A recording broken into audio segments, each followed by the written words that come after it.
Hari Senin 12 Rabiul Awal tahun ke-11 Hijriah bersamaan dengan hari lahirnya Rasulullah. Hari Senin tanggal 12 Rabiul Awal tahun ke-11 Hijriah, Allah perintahkan kepada malaikat Jibril, Jibril, kau turun jemput kekasihku Muhammad, cabut nyawanya, dengan catatan tanya dulu, jika dia sudah mau lakukan tugasmu, tapi jika belum mau tunda tugasmu sampai dia mau. Panggil 3 malaikat menyertaimu, Mikail, Israel, Israfil. Turunlah malaikat. Di langit ke-7 mereka masih berempat, langit ke-6 mereka masih berempat. Sampai di langit pertama malaikat Jibril berkata, wahai malaikat pencabut nyawa, kau sajalah yang turun ke dunia. Saya tidak tega menemanimu dan melihat engkau mencabut rohnya Muhammad SAW.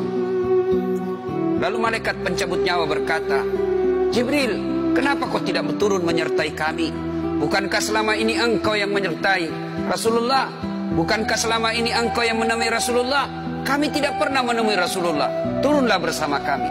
Jibril berkata, maafkan saya tidak betul-betul tidak mampu melihat engkau mencabut rohnya Rasulullah. Turunlah 4 malaikat ini. Lalu malaikat mengetuk pintu Rasulullah, ketuk rumah Rasulullah. Assalamualaikum warahmatullahi wabarakatuh ya Rasulullah. Nabi dalam rumah menjawabnya, waalaikumsalam warahmatullahi wabarakatuh. Fatimah membuka pintu, ternyata tidak ada orang di depan pintu. Rasulullah lalu bersabda, sudah ada di samping saya. Malaikat pencabut nyawa berkata, ya Muhammad, hari ini aku diperintah Allah untuk mencabut ruhmu. Menurutmu bagaimana? Rasulullah menjawabnya, wahai malaikat, 24 nabi dan rasul senior saya, 24 nabi dan rasul pendahulu saya, setelah mereka melaksanakan tugas, mereka pun menghadap kepada Allah. Hari ini saya siap menghadap, tapi saya lihat ini ada keanehan. Apa ya Rasulullah? Mana malaikat Jibril? Kok tidak ada di antara kalian? Mana sahabat saya? Mana Jibril? Malaikat pencabut nyawa berkata, Jibril menunggu di atas langit. Dia tidak datang untuk menyertai kami. Lalu Nabi perintahkan, kau panggil dulu. Ada perkara yang penting yang ingin saya tanyakan kepada Jibril. Setelah itu saya siap menghadap kepada Allah. Naiklah malaikat pencabut nyawa dan berkata kepada Jibril, ya Jibril, engkau dicari sahabatmu, turunlah engkau menyertai kami. Turun malaikat Jibril. Lalu ketemu dengan Nabi. Nabi bertanya kepada Jibril, ya Jibril, kalau hari ini aku harus menghadap kepada Allah, tolong berikan saya berita gembira. Tolong perdengarkan saya kalimat yang nikmat di telinga saya. Lalu Jibril bersabda, ya Muhammad, saya dapat berita gembira dari Allah. Seluruh malaikat yang pernah Allah ciptakan antri untuk menyambut rohmu ya Muhammad.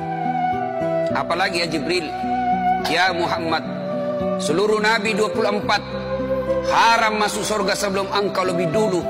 Meskipun engkau nabi paling terakhir, tapi Allah memberikan garansi dan jaminan, haram seluruh nabi dan rasul masuk ke dalam surga sebelum engkau lebih dulu ya Muhammad. Nabi mengucapkan alhamdulillah. Apalagi ya Jibril, ya Muhammad, jika engkau punya dosa dan kesalahan, Allah telah mengampuni dosa dan kesalahanmu. Nabi bersabda alhamdulillah. Tapi ya Jibril, itu kan saya, itu diri saya. Ya Jibril, saya tidak cemas soal diri saya tidak ragu soal diri saya. Yang saya cemaskan umatku ya Jibril. Bagaimana umatku sepeninggal aku kelak? Subhanallah, Nabi tidak mencemaskan anaknya, Nabi tidak mencemaskan istri beliau, Nabi tidak mencemaskan keluarga beliau. Yang beliau cemaskan umatku ya Jibril. Jibril lalu berkata, baiklah kalau begitu ya Muhammad, nantikan saya. Jibril lalu menghadap kepada Allah. Selang beberapa saat muncul kembali dan berkata, ya Muhammad, aku telah mendapat berita gembira dari Allah. Meskipun engkau sudah tidak di tengah-tengah mereka, meskipun engkau sudah tidak berada di tengah umatmu, selama umatmu berpegang kepada Quran dan Sunnah, mereka akan selamat dunia sampai di akhirat. Mendengar ini Rasulullah lalu tersenyum dan berkata, Alhamdulillah, segala puji bagi Allah. Malaikat pencabut nyawa, silahkan laksanakan tugasmu. Jibril mundur, majulah malaikat pencabut nyawa melaksanakan tugas dan berkata, kalau bahasa kita, ya Muhammad, maafkan saya, saya tidak mampu melakukan ini, tapi ini perintah dari Allah. Lalu Nabi bersabda, laksanakan tugasmu, saya pun siap melakukannya. Mundur malaikat Jibril, majulah malaikat pencabut nyawa melaksanakan tugasnya. Keluar rohnya Rasulullah, perlahan-perlahan meninggalkan telapak kaki Rasulullah. Telapak kaki Rasulullah menggigil naik ke atas betis Rasulullah, naik ke paha Rasulullah, sampai ke perut. Bercucuran keringat Rasulullah, keluar keringat Rasulullah di wajah Rasulullah. Malaikat Jibril lalu berpaling.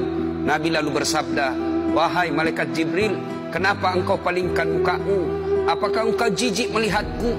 Apakah kau jijik melihat wajah saya? Jibril bersabda, ya Muhammad, ketahuilah demi Allah yang menguasai segala-galanya, tidak aku jijik melihat mukamu ya Muhammad.